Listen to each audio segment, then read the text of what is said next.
السلام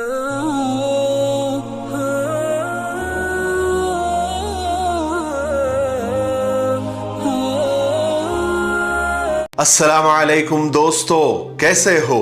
امید ہے کہ سب خیریت سے ہوں گے۔ اللہ آپ لوگوں کو ایسے ہی خوش رکھے۔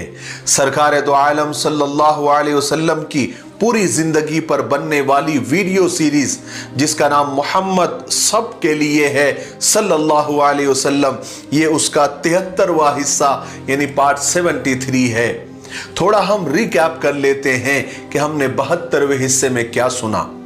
ہم نے 72ویں حصے میں غزوہ تبوک کا واقعہ ڈیٹیل اور تفصیل میں سنا کہ کس طرح رومیوں سے لڑنے کے لیے سخت گرمی میں آپ صلی اللہ علیہ وسلم اور صحابہ اکرام بھوکے پیاسے قحط سالی یعنی دشکال میں تبوک پہنچے، لیکن وہاں پر رومی نہیں آئے اور نہ جنگ ہوئی، لیکن اس غزوے سے فائدہ بہت ہوا کہ آس پاس کے علاقوں میں مسلمانوں کی دھاک بیٹھ گئی اور آس پاس کے قبیلے فوراً آ کر صلح کرنے لگے۔ پھر آپ صلی اللہ علیہ وسلم تبوک سے واپس مدینہ تشریف لے آئے اور یہ آپ صلی اللہ علیہ وسلم کا آخری غزوہ تھا۔ یہ 72ویں حصے میں یہ قصہ ہم نے تفصیل سے سنا۔ چلیے آگے سنتے ہیں۔ اللہ تبارک و تعالیٰ نے اپنا دین مکمل کر دیا تھا، اسلام کو عروج اور ترقی حاصل ہو چکی تھی، ہر طرف رسول پاک صلی اللہ علیہ وسلم کے لائے ہوئے دین کا بول بالا ہو گیا تھا۔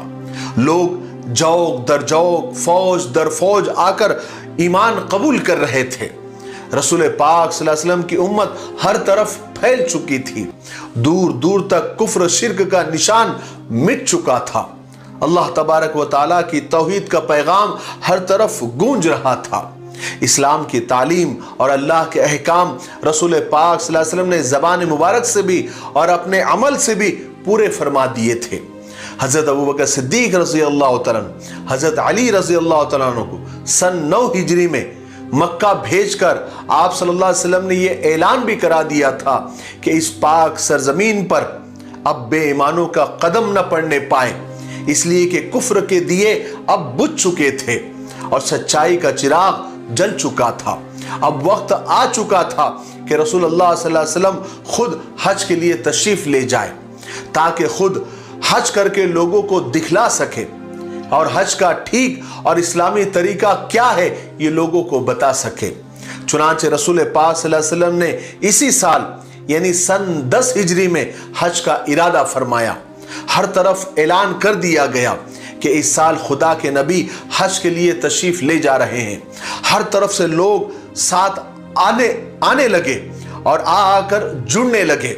آخر 25 ذی قعدہ سن 10 ہجری بروز سنیچر کے دن آپ صلی اللہ علیہ وسلم 1 لاکھ صحابہ کے ساتھ مدینہ سے روانہ ہوئے اور 9 دن بعد یعنی 4 ذی الحجہ سن 10 ہجری کو بروز اتوار کے دن آپ مکہ میں داخل ہوئے۔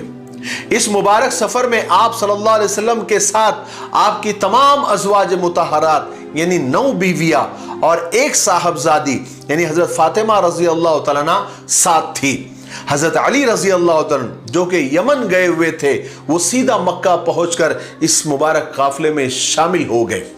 یہاں جناب رسول پاک صلی اللہ علیہ وسلم نے حج ادا فرمایا اور لوگوں کو تمام ارکان ادا فرما کر دکھلائے، اور عرفات کے میدان میں آپ صلی اللہ علیہ وسلم نے ایک لمبا خطبہ پڑھا جس میں آپ صلی اللہ علیہ وسلم نے سب سے پہلے اللہ کی تعریف بیان کی، پھر فرمایا کہ لوگوں میں کہتا ہوں سنو، شاید اس سال کے بعد اس جگہ پھر تم سے کبھی ملنا نہ ہو۔ اے لوگوں، تمہاری جانیں تمہارا مال آپس میں ایک دوسرے پر حرام ہے جیسے کہ یہ مہینہ اور یہ دن حرام ہے۔ جاہلیت کی تمام باتیں میرے قدموں کے نیچے ہیں۔ پہلے میں عباس ابن عبد المطلب کا سود باطل کرتا ہوں اور جاہلیت کے تمام خون معاف ہے۔ سب سے پہلے میں ربیعہ بن حارث بن عبد المطلب کا خون معاف کرتا ہوں جو کہ بنی حزیل پر ہے۔ اس کے بعد آپ صلی اللہ علیہ وسلم نے میاں بیوی کے حقوق بیان فرمائے اور مردوں کو تاکید فرمائی کہ اپنے بیویوں کے معاملے میں اللہ تعالیٰ سے ڈریں اور ان کے ساتھ اچھا معاملہ کریں۔ آگے چل کر اسی خطبے میں آپ صلی اللہ علیہ وسلم نے فرمایا کہ لوگوں میری بات سنو اور سمجھو، میں نے تمہیں سارے احکام پہنچا دیے ہیں اور تم میں دو چیزیں چھوڑے جا رہا ہوں، اگر تم نے انہیں مضبوطی سے پکڑ لیا تو کبھی بھی گمراہ نہیں ہوں گے۔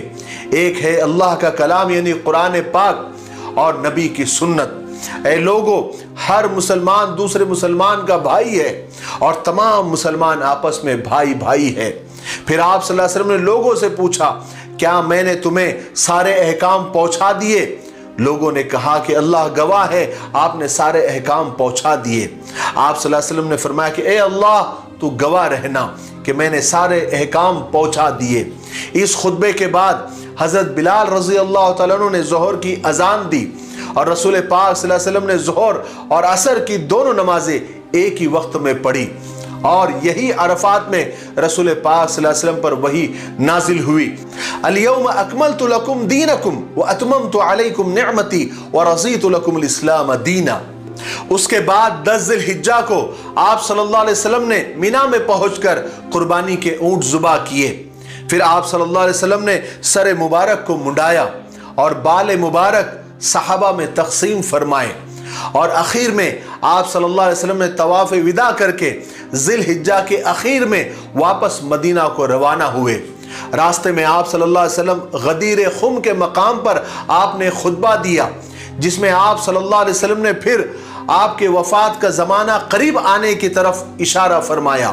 اس خطبے میں آپ صلی اللہ علیہ وسلم نے سب کو حضرت علی رضی اللہ تعالیٰ عنہ اور اپنے گھر والوں سے محبت کرنے کی ہدایت بھی فرمائی۔ آخر ذی الحجہ سن 10 ہجری میں آپ صلی اللہ علیہ وسلم مدینہ پہنچے اور چند دن کے بعد ہی سن 11 ہجری شروع ہو گیا تھا۔ اس طرح آپ صلی اللہ علیہ وسلم نے نبوت کے صرف 23 سال میں سارے عرب کی کایا ہی پلٹ دی۔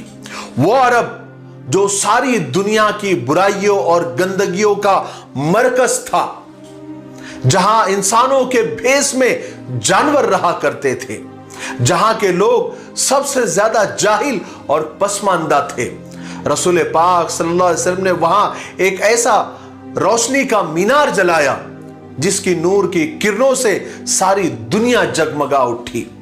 مکہ ساری دنیا میں سب سے زیادہ مقدس جگہ ہے، اس لیے کہ وہاں اللہ کا گھر ہے، بیت اللہ ہے، جس کو مشرک بھی اپنا کعبہ سمجھتے تھے، اس کا حج اور طواف کرتے تھے، مگر اسی مقدس جگہ کو مشرکوں نے کفر اور دوسری گندگیوں کا اڈا بنا ڈالا تھا۔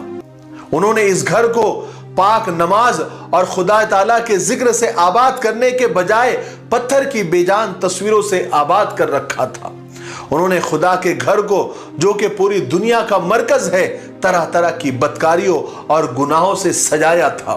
جب مرکز کا یہ حال تھا تو بھی ساری دنیا میں گناہوں اور اندھیروں کا پھیلنا ضروری تھا، چنانچہ ہر طرف گمراہی اور بدکاریوں کا چرچا تھا۔ دنیا اندھیرے میں گم تھی، ہر طرف شیطان کی حکومت تھی۔ اگرچہ کہ صبح آنے سے پہلے رات کا اندھیرا بہت گہرا ہو جاتا ہے، اس کے بعد سورج کی روشنی پھوٹتی ہے جو ذرا سی ہی دیر میں دنیا کو چکا چوند کر دیتی ہے۔ یہی حال رسول اللہ صلی اللہ علیہ وسلم کے آنے سے پہلے دنیا کا تھا۔ ہر طرف ظلم، جہالت اور گناہوں کا راج تھا۔ لوگوں میں طرح طرح کی برائیاں رچ اور بس گئی تھی۔ اچانک نور کی ایک کرن پھوٹی، دنیا کا سب سے بڑا انسان ان اندھیروں سے لڑتا ہوا سامنے آیا، جس کے ہاتھ میں ایمان اور سچائی کی قندیل روشن تھی۔ رسول اللہ صلی اللہ علیہ وسلم نے ایسے لوگوں میں اپنا دین پہنچانا شروع کیا جو بھلائی اور سچائی سے بہت دور جا چکے تھے۔ آپ صلی اللہ علیہ وسلم حالانکہ جانتے تھے کہ یہ لوگ بھلائی کی بات سن کر ایک دم بھڑک اٹھیں گے اور جان تک لینے کی کوشش کریں گے، مگر آپ صلی اللہ علیہ وسلم کو اللہ تعالیٰ کے وعدے پر بھروسہ تھا کہ آپ ایک دن ضرور کامیاب ہوں گے۔ پھر ایک دن آپ صلی اللہ علیہ وسلم ہر طرف کی مصیبتیں اور سختیاں جھیلنے کے لیے میدان میں تشریف لے آئے۔ قریش کے مغرور اور سر پھرے لوگوں نے آپ صلی اللہ علیہ وسلم کا مذاق اڑایا، پھر آپ صلی اللہ علیہ وسلم کے جانی دشمن بن گئے، آپ صلی اللہ علیہ وسلم کو گالیاں دی، آپ پر پتھر برسائے، آپ کے راستوں میں کانٹے بچھائے، مگر ان سب باتوں کے جواب میں آپ صلی اللہ علیہ وسلم صرف ایک ہی بات کہتے تھے، لا الہ الا اللہ محمد الرسول اللہ صلی اللہ علیہ وسلم۔